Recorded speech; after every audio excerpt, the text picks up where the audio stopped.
बच्चन परिवार का वो पैसा ही तो है जिसका प्रवर्तन निदेशालय पूरा हिसाब मांग रहा है। और यही हिसाब बताने के लिए अमिताभ बच्चन की बहू ऐश्वर्या राय पूरे 7 घंटे दिल्ली में प्रवर्तन निदेशालय के दफ्तर में मौजूद थीं।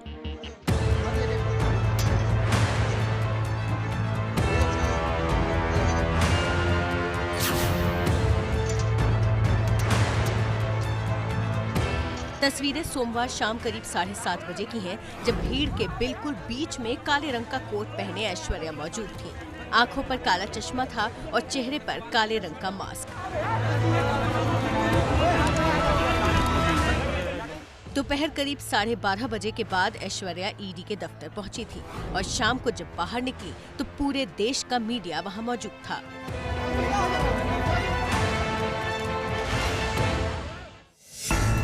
ऐश्वर्या राय से 7 घंटे के भीतर 37 सवालों के जवाब मांगे गए।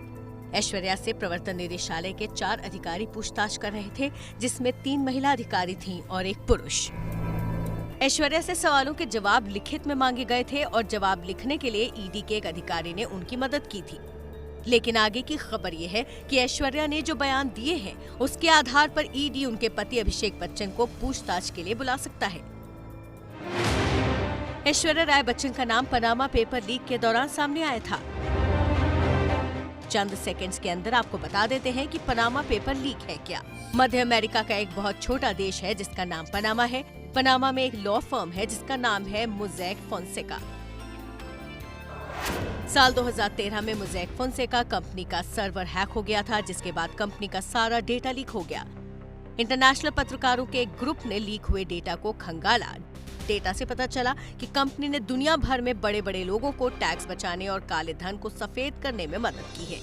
इस खुलासे को पनामा पेपर लीक कहा गया। साल 2016 में जब खुलासा हुआ तो उसमें 500 भारतीयों के नाम सामने आए थे। कई बड़े नेताओं समेत फिल्म इंडस्ट्री के नाम शामिल थे और इन्हीं नामों में मौजूद था बच्चन परिवार का नाम। पनामा पेपर लीक केस में दस्तावेज सामने आए थे। उन दस्तावेजों में अमिताभ बच्चन और ऐश्वर्या राय बच्चन पर कानून का उल्लंघन करने का आरोप लगा और इसी रिपोर्ट के आधार पर ईडी ने फेमा के तहत जांच शुरू की थी।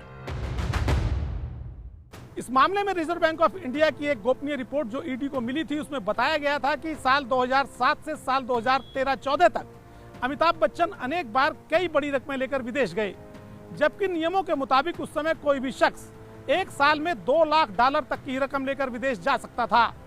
लेकिन इस गोपनीय रिपोर्ट में बताया गया कि अमिताभ बच्चन ने बार बार नियमों का उल्लंघन किया। पनामा पेपर लीक में ऐश्वर्या को लेकर क्या सामने आया वो समझिए। दस्तावेजों में एक तरफ उनकी कथित विदेशी कंपनी की जानकारी थी, तो वहीं दूसरी तरफ उनके पति अभिषेक बच्चन को साल 2012 के मार्च महीने में £1.25 लाख यानी ₹1.25 करोड़ रुपए दिए जाने की जानकारी थी। ऐश्वर्या पहली बार ईडी के सामने पेश हुई थी। ईडी सूत्रों के मुताबिक ऐश्वर्या राय बच्चन से 3 चरणों में पूछताछ की गई थी। इसके पहले चरण में उनसे व्यक्तिगत जानकारियां, जिसमें उनका परिवार भी शामिल था, पूछताछ की गई। दूसरे चरण में उनकी आर्थिक स्थिति, जिसमें उनके देश विदेश में स्थित बैंक खाते, उनकी चल अचल जायदादों के बारे में पूछताछ की गई। पूछताछ के तीसरे चरण में पनामा पेपर लीक से संबंधित सवाल पूछे गए थे। ऐश्वर्या को फेमा अधिनियम की धारा 37 के तहत शपथ दिलाई गई, जिसमें उनसे लिखवाया गया कि पूछताछ के दौरान वो कोई भी जानकारी गलत नहीं देंगी और अगर गलत जानकारी देती हैं तो उसे उनके खिलाफ प्रयोग किया जा सकता है। जांच अधिकारियों ने ऐश्वर्या से पूछा कि वो किस भाषा में जवाब देना चाहती हैं, तो उन्होंने अंग्रेजी भाषा में जवाब देने को कहा। इसके बाद अधिकारियों की टीम ने उनसे पूछताछ शुरू की। ऐश्वर्या से जो सवाल हुए, देश में कितने बैंक अकाउंट्स हैं, कहां-कहां बैंक अकाउंट्स हैं, विदेश में कोई चल अचल संपत्ति या बैंक खाता है, अगर हाँ तो किस देश के बैंक में है, आय का जरिया क्या है, इनकम टैक्स रिटर्न कहाँ भरती हैं, आखिरी बार टैक्स कब भरा था, ITR में विदेशी पैसों का जिक्र है। और फिर पूछताछ के सिलसिले में आया ब्रिटिश वर्जिन आइलैंड का नाम। पनामा पेपर लीक दस्तावेजों के मुताबिक ऐश्वर्या राय को साल 2004 में ब्रिटिश वर्जिन आइलैंड स्थित एक कंपनी का निदेशक बनाया गया था। इस कंपनी में उनके अलावा उनके माता पिता और भाई भी निदेशक था।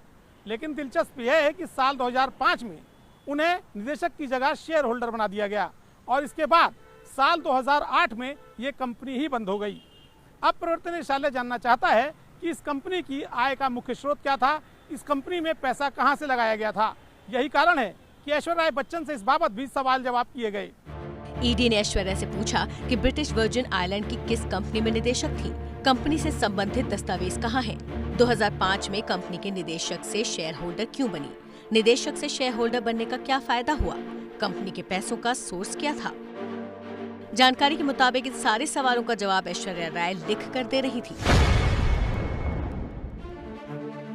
लेकिन सवालों का सिलसिला खत्म नहीं हुआ था, क्योंकि ऐश्वर्या से ये भी पूछा गया कि अपने पति अभिषेक बच्चन को साल 2012 में जो 1.25 लाख पाउंड यानी 1.25 करोड़ रुपए दिए वो कहां से आए थे, क्योंकि नियम ये कहता है कि एक पते पर रहने वाले भारतीय पति पत्नी एक दूसरे को लाखों पाउंड की रकम बिना सरकारी विभाग की इजाजत के नहीं दे सकते।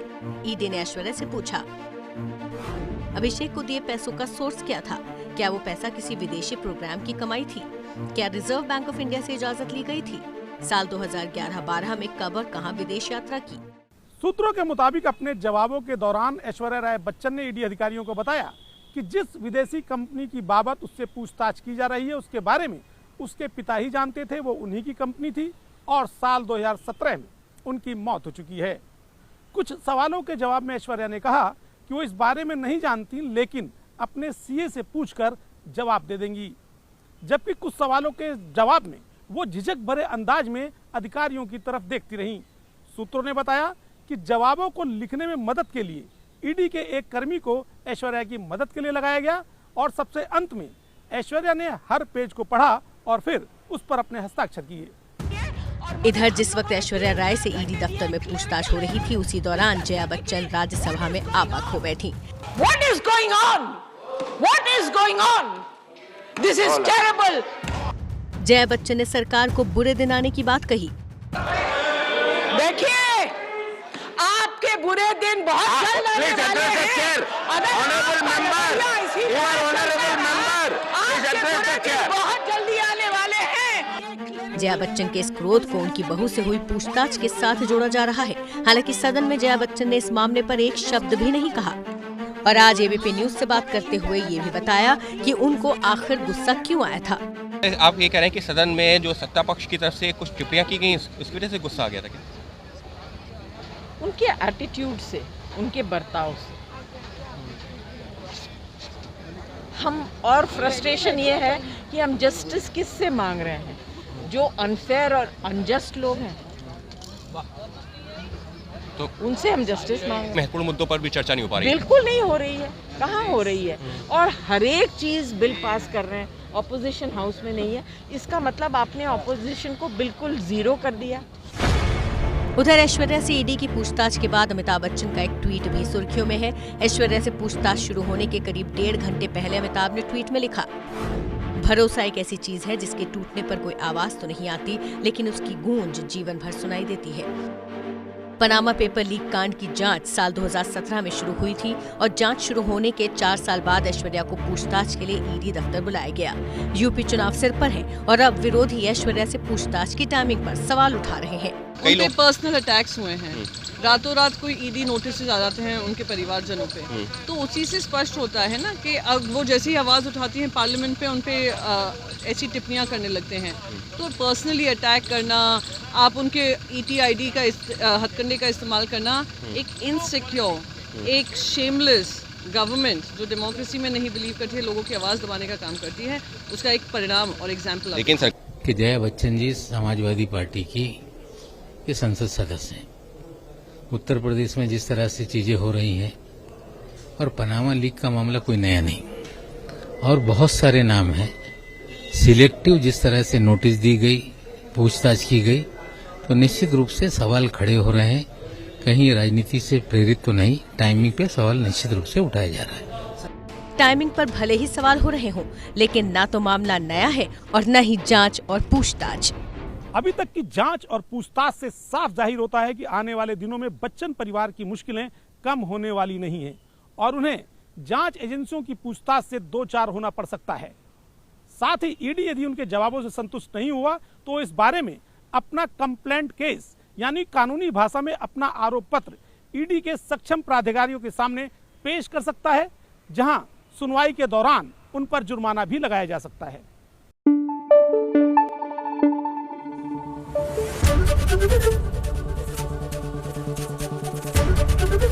एबीपी न्यूज आपको रखे आगे।